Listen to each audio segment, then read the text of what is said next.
มาลูกมากินข้าวกันเร็วหิวชีน้ำเมียด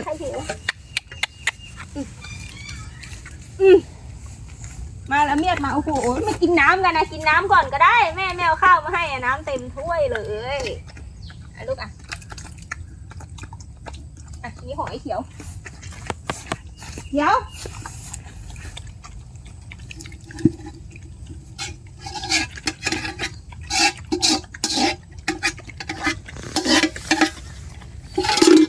น้ำเมียดกินข้าว